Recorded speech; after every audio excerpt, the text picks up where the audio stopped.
Greatest rivalry match number 3, folks, and the All Blacks have beaten the Bulls. They put on 50 points to 19.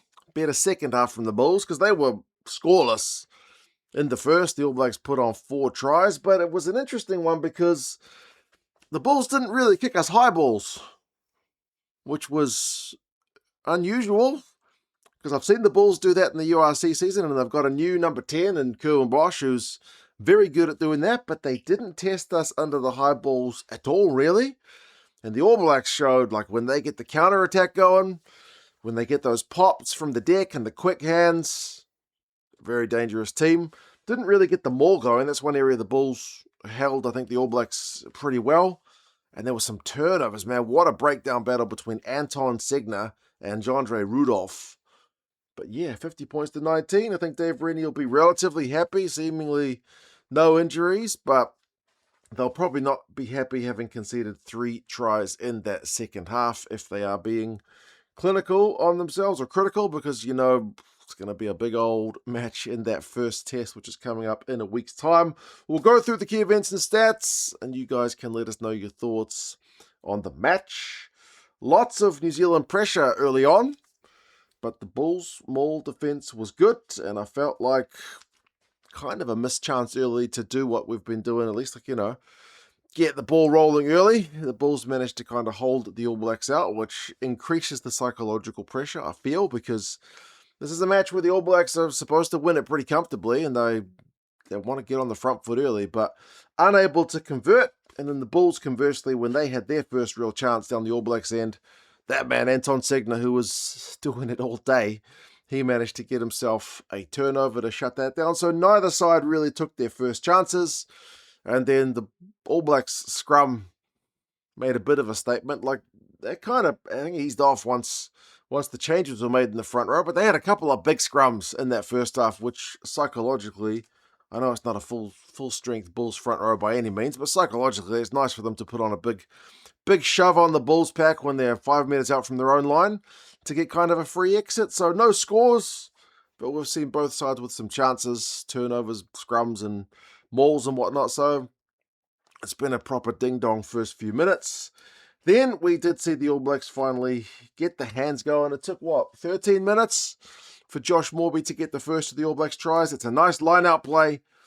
Lots of touches on the ball, man. Like, it's the hallmark thus far of Dave Rennie's All Blacks side. Segner and ALB, Carter, Bodie, all these guys get hands on the ball, and Morby's got a bit of a decision to make with Forster coming across.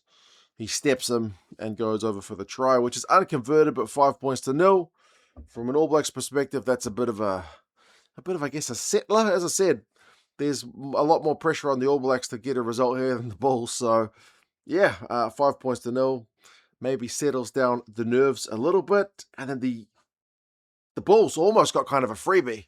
Speaking of nerves, goodness me, the All Blacks were looking to tear it up again, but loose ball looked to have been punished by the Bulls.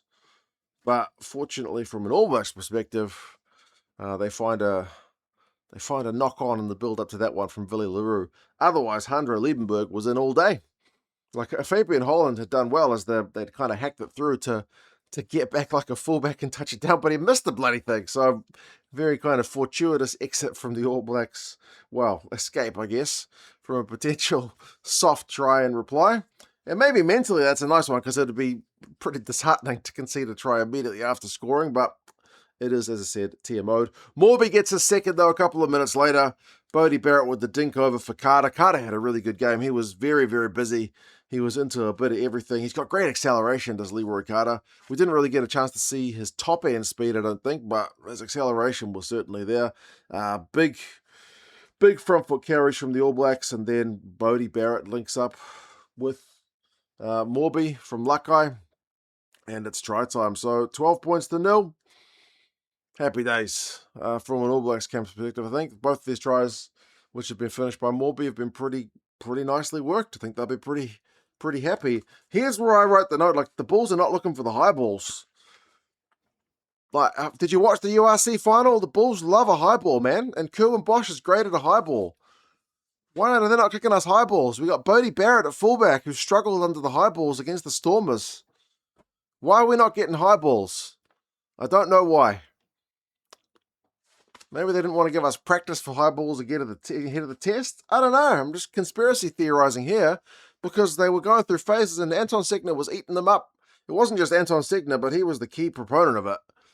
The turnovers the All Blacks were getting at the breakdown was just shutting it down. So Segner got himself another one. Jacob kicked a nice 50-22. The All Blacks maul went close. Holland ended up kind of shelling a pass, which likely would have led to a sure try, but Klopper gets himself yellow carded. The Bulls, I don't think, adjusted that well to be. They were offside a fair bit, and they got pinged for it a lot. Some of them were just soft, like offside in front of a kick kind of things, offside in the defensive line. I know they're trying to put pressure on, but they're getting pinged for it. You need to adjust. Klopper gets himself carded for too many penalties, and the All Blacks with a big scrum. Luckeye gets held up, but from the next penalty from that scrum, 5-metre tap, Cody Taylor, he goes over, so 17 points to 0. Fairly happy days from New Zealand, and then Taylor makes it a double before half-time. Big counter-ruck again from the All Blacks to turn the ball over. They're eating up the Bulls' attack in that first half. Holland with the pop pass to Taylor. Try time, 24 points to zip. To be fair, the Bulls, like a minute or two earlier, had like a 5-metre attack from the All Blacks line, but ended up knocking it on. So wasn't like they were without chances, but they were without points in that first half. The possession is 64-36 to the ABs in that first half. They are loving having the ball. They've got more territory. They've had 5 line breaks to zip. They have busted 25 tackles to 6. They've conceded 5 penalties to the Bulls, 8. And the Bulls have only kicked it 11 times. I know they've only had 36% possession, but the All Blacks have had 64% possession and only kicked it 2 more times. So, yeah, interesting strategic choices from the Bulls anyway. Perfect start, though, for the Bulls in the second half. Like Jean-Jay Rudolph, who's been a big-time threat at the breakdown all day. He has conceded a couple of penalties, but he is such a threat at the breakdown. He gets himself a turnover and a great line-out move. Sees Rob for Mark go over. It's a big old carry from him.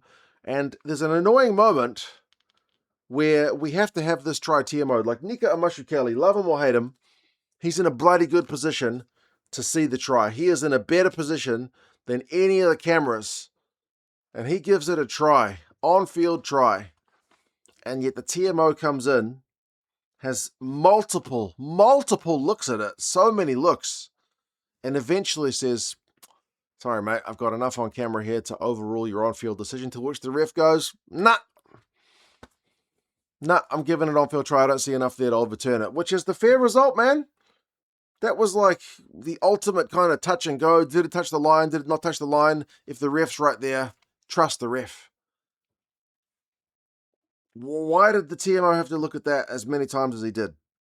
If it's an on-field decision and it's that close, go with the on-field decision. The ref's in a better position. You just wasted everybody's time. It was stupid. Stupid. Absolute waste of time. So the try gets given. It's a hell of a try for the Bulls. They are on the board. Happy days for them, 7 points. And then the TMO has to get kind of awkwardly put in a decision-making position only a couple of minutes later. Because to be fair, the All Blacks did reply pretty well. They got a TMO in for a Leroy Carter down the right wing try. That's another one that's a really close call, actually, whether his foot was on the line or not on the line. But again, if the on-field decision is try, it's like a blade of grass in it. Whether he should have dived, I think, Leroy Carter, but he still gets the try anyway. If it had been an on-field no try, I think they probably would have gone with no try. It's that close. It's as close as a foot ever gets to the touchline. So, yep, 29 points to 7. Slightly awkward tone in the voice of the TMO, to be fair, but he'd just been shut down a few minutes earlier, so can't blame him. More turnover ball from the All Blacks. It wasn't seamless thing. It was Luckeye counter-attacking. Great hands. Carter with some gas. Sets up his mate Rico. They were combining pretty well, actually, Rico and Carter for this one. 36 points to 7. But then one of my favourite tries of the game was this Bulls try to Stravino Jacobs. Goodness me. From the scrum as well. They just go blindside. I know Bodie's going to get a heap of grief because Bodie always gets amplified grief from us All Blacks fans in recent years for missing the tackle on Jacobs. But honestly, this try starts from the scrum where they peel off on Simon Parker's side. It's Rudolph who gets all kinds of space. That kind of gives the Bulls the extra man for that attacking play. So I think it really starts there. we get beaten at the scrum, and Bodie gets beaten by Jacobs. But he's in a pretty awkward position. Ideally, he makes the tackle. So, yeah, but I don't think it's just Bodie Barrett's fault for that one. But it's a great try from the Bulls. Great finish from Jacobs. So, great pass from Bosch to set it up. 36 points to 12. Looking a bit happier for the Bulls. The Bulls did get held up not too long later. The All Blacks were looking to hack through loose ball. Couldn't finish it off. The Bulls stole our line out. We stole the Bulls' line out. It was a bit of tit for tat kind of stuff. The Bulls are much more in it in the second half than they were in the first. Well, at least finishing chances anyway. And then after a couple of missed chances, we did get another. Our maul got stopped again, which is a little bit concerning because they brought on Takiaho, and you'd think he loves a maul try, but no, the maul was going nowhere from the ABs. But after the Bulls had been offside, they get the backs going, pop ball.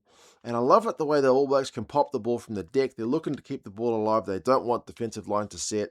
Bodie, he pops it from the deck to Jacob, who pops it from the deck to an onrushing Carter. It is a try. 43 points to 12. We're looking pretty happy now. We're chasing 50. The Bulls did get one more, though, to be fair, down the All Blacks territory. Kunene with a big carry finished off by Marcel Coetzee, close range, to make it 43-19. But the All Blacks did get the final one to bring up the 50. Again, soft offside from the Bulls. That one, to be fair, that's the build-up. You can't give the All Blacks a free shot. They got the backs going. They didn't maul it this time. They look like they might set to maul, but they got the backs going. Tavanawai, who gets a big front football carry. He'd busted off Jacobs earlier. Like, he'd come off the bench. He's the top man in Super Rugby for busting tackles, and you can see why, man. He busted off a Bulls tackler earlier on. But, yeah, big front football, and Satiti is able to go over, rushing through. So, 50 up for the ABs. That's about the predictive result, wasn't it? They said about 30 points. So, it's pretty much bang on the money, this one. Territory finishes 51-49 to the Bulls, so they certainly had the better of it in the second. Likewise, possessions 54-46. So pretty much the same as the first half in it. The All Blacks love having the ball. Kicks from hand finished 21 apiece, but the offensive stats for the All Blacks will be pleasing. Like, line breaks was 12-1, and defenders beaten's 42-12. So the All Blacks didn't miss a heck of a lot of tackles, whereas the Bulls missed a ton. They offloaded 18 times, the ABs. So there's some pleasing signs there. I don't know how many of these All Blacks guys will get in the test team, because I think the Sharks game looked more like the test team. There's a few guys who got some minutes into them that needed game time, like Tyrell Lomax, like Fabian Holland. Guys who haven't had much or any rugby in recent times got themselves some decent game time, so that's pleasing. They split the minutes between the halfbacks, Preston and Ratsima, but hopefully Roygaard's fit because he's the next level from an All Blacks perspective. But yeah, solid enough game. Segner, 3 turnovers won, 13 tackles. He probably should have been credited with 4 turnovers won, but one of the ones he got was when the Bulls had advantage, so they went back for the advantage anyway, so probably don't credit him with the turnover. Rudolph also 3 turnovers, 1 man, 16 tackles. Segner had 13 tackles, so big displays from both those Lucies. Carter had 5 of those 12 New Zealand line breaks and 16 carries, so he was really busy. Morby had 7 defenders beaten, but yeah, there you go. All Blacks get the tour result win. First test is in a week's time. Hard to read too much into it, but man, fingers crossed the first test is an absolute cracker. You guys let us know your thoughts on the game. Take care of yourselves, and yeah, I'll talk to you guys again soon. See you later.